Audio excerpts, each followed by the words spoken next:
அனைவருக்கும் வணக்கம். ஓம் நம சிவாய். शिवाय नमः. हर हर महादेव.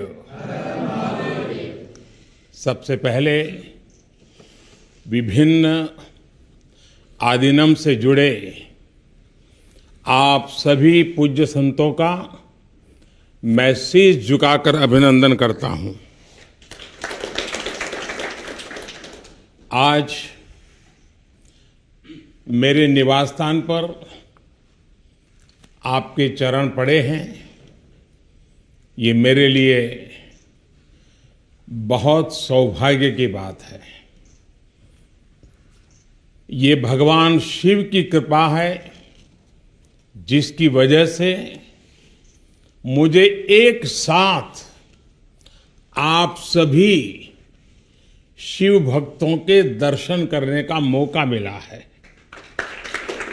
मुझे इस बात की भी बहुत खुशी है कि कल नए संसद भवन के लोकार्पण के समय आप सभी वहां साक्षात आकर के आशीर्वाद देने वाले हैं. पूज्य संतगण, हम सभी जानते हैं कि हमारे स्वतंत्रता संग्राम में तमिलनाडु की कितनी महत्वपूर्ण भूमिका रही है.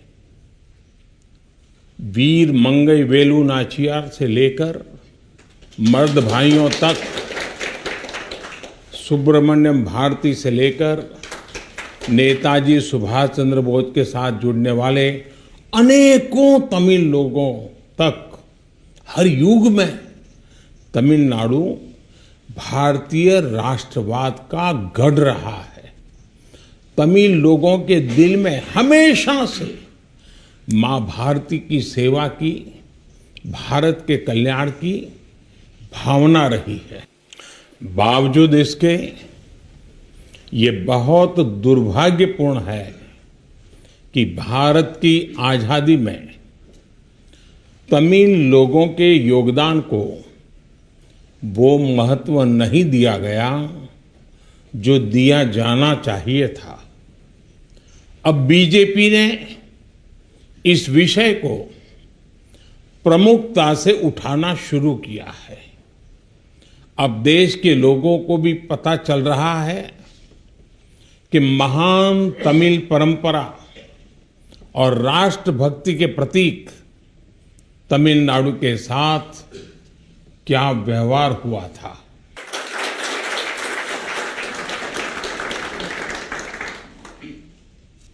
जब आजादी का समय आया तब सत्ता के हस्तांतरण के प्रतीक को लेकर प्रश्न उठा था.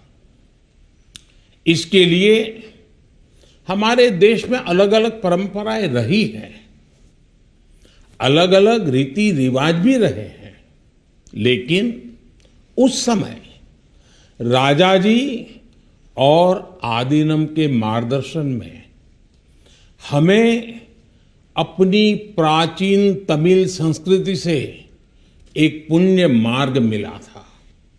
ये मार्ग था सेंगोल के माध्यम से सत्ता हस्तांतरण का.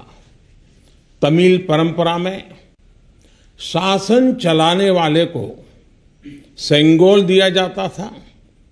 सेंगोल इस बात का प्रतीक था कि उसे धारण करने वाले व्यक्ति पर देश के कल्याण की जिम्मेदारी है और वो कभी कर्तव्य के मार्ग से विचलित नहीं होगा. सत्ता हस्तांतरण के प्रतीक के तौर पर तब 1947 में 1947 में पवित्र तिरुवावड़ुतुरई आदिनम द्वारा एक विशेष सेंगोल तैयार किया गया था. आज उस दौर की तस्वीरें हमें याद दिला रही हैं कि तमिल संस्कृति और आधुनिक लोकतंत्र के रूप में भारत की नियति के बीच कितना भावुक और आत्मीय संबंध रहा है। आज उन गहरे संबंधों की गाथा इतिहास के दबे हुए पन्नों से बाहर निकलकर एक बार फिर जीवंत हो उठी है। इससे उस समय की घटनाओं को समझने का सही दृष्टिकोण भी मिलता है और इसके साथ ही हमें ये भी पता चलता है कि सत्ता के हस्तांतरण के इस सबसे बड़े प्रतीक के साथ क्या किया गया। मेरे देशवासियों, आज मैं राजा जी और विभिन्न आदीनम की दूरदर्शिता को भी विशेष तौर पर नमन करूंगा। आदीनम के एक सेंगोल ने भारत को सैकड़ों वर्षों की गुलामी के हर प्रतीक से मुक्ति दिलाने की शुरुआत कर दी थी। जब भारत की आजादी का प्रथम पल आया, आजादी का प्रथम पल, वो क्षण आया, तो ये सेंगोल ही था जिसने गुलामी से पहले वाले कालखंड और स्वतंत्र भारत के उस पहले पल को आपस में जोड़ दिया था। इसलिए इस पवित्र सेंगोल का महत्व सिर्फ इतना ही नहीं है कि ये 1947 में हस्तांतरण का प्रतीक बना था। इस सेंगोल का महत्व इसलिए भी है क्योंकि इसने गुलामी के पहले वाले गौरवशाली भारत से, उसकी परंपराओं से स्वतंत्र भारत के भविष्य को कनेक्ट कर दिया था। अच्छा होता कि आजादी के बाद इस पूज्य सेंगोल को पर्याप्त मान सम्मान दिया जाता, इसे गौरवमय स्थान दिया जाता। लेकिन ये सेंगोल प्रयागराज में आनंद भवन में वॉकिंग स्टिक यानी पैदल चलने पर सहारा देने वाली छड़ी कहकर प्रदर्शनी के लिए रख दिया गया था। आपका ये सेवक और हमारी सरकार अब उस सेंगोल को आनंद भवन से निकाल कर लाई है। आज आजादी के उस प्रथम पल को नए संसद भवन में सेंगोल की स्थापना के समय हमें फिर से पुनर्जीवित करने का मौका मिला है। लोकतंत्र के मंदिर में आज सेंगोल को उसका उचित स्थान मिल रहा है। मुझे खुशी है कि अब भारत की महान परंपरा के प्रतीक उसी सेंगोल को नए संसद भवन में स्थापित किया जाएगा। ये सेंगोल इस बात की याद दिलाता रहेगा कि हमें कर्तव्य पथ पर चलना है, जनता जनार्दन के प्रति जवाबदेह बने रहना है। पूज्य संतगण, आदीनम की महान प्रेरक परंपरा साक्षात सात्विक ऊर्जा का प्रतीक है। आप सभी संत शैव परंपरा के अनुयायी हैं। आपके दर्शन में जो एक भारत श्रेष्ठ भारत की भावना है, वो स्वयं भारत की एकता और अखंडता का प्रतिबिंब है। आपके कई आदीनम के नामों में ही इसकी झलक मिल जाती है। आपके कुछ आदीनम के नाम में कैलाश का उल्लेख है। ये पवित्र पर्वत तमिलनाडु से बहुत दूर हिमालय में है, फिर भी ये आपके हृदय के करीब है। शैव सिद्धांत के प्रसिद्ध संतों में से एक तिरुमूलर के बारे में कहा जाता है कि वो कैलाश पर्वत से शिव भक्ति का प्रसार करने के लिए तमिलनाडु आए थे। आज भी उनकी रचना तिरुमंदिरम के श्लोकों का पाठ भगवान शिव की स्मृति में किया जाता है। अपर, समंदर, सुंदरर और माणिका वासगर जैसे कई महान संतों ने उज्जैन, केदारनाथ और गौरीकुंड का उल्लेख किया है। जनता जनार्दन के आशीर्वाद से आज मैं महादेव की नगरी काशी का सांसद हूं, तो आपको काशी की भी बात बताऊंगा। धर्मपुरम आदीनम के स्वामी कुमार गुरुपरा तमिलनाडु से काशी गए थे। उन्होंने बनारस के केदार घाट पर केदारेश्वर मंदिर की स्थापना की थी। तमिलनाडु के तिरुपन्नदारु में काशी मठ का नाम भी काशी पर रखा गया। इस मठ के बारे में एक दिलचस्प जानकारी भी मुझे पता चली है।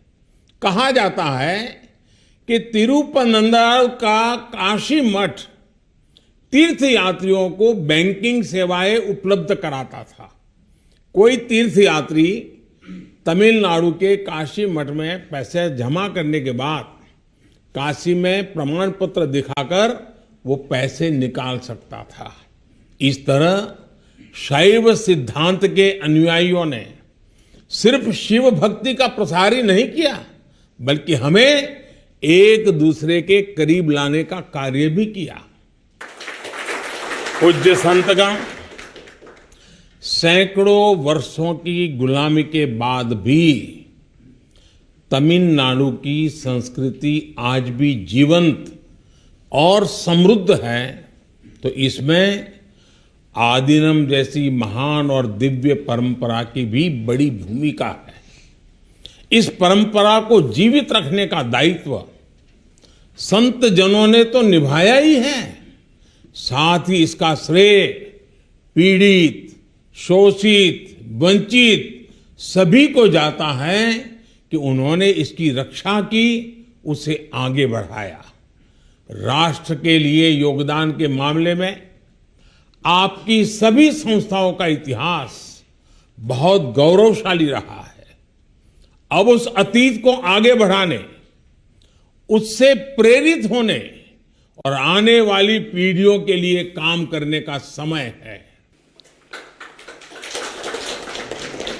पूज्य संतगण, देश ने अगले 25 वर्षों के लिए कुछ लक्ष्य तय किए हैं। हमारा लक्ष्य है कि आजादी के 100 साल पूरे होने तक एक मजबूत, आत्मनिर्भर और समावेशी विकसित भारत का निर्माण हो।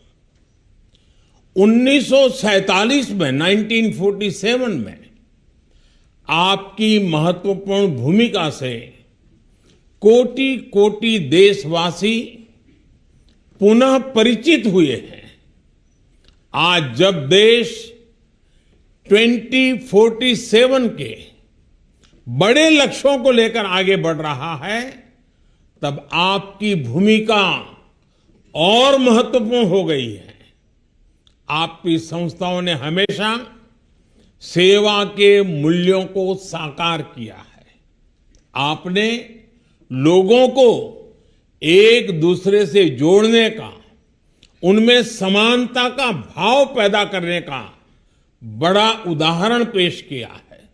भारत जितना एकजुट होगा उतना ही मजबूत होगा। इसलिए हमारी प्रगति के रास्ते में रुकावटें पैदा करने वाले तरह तरह की चुनौतियां खड़ी करेंगे।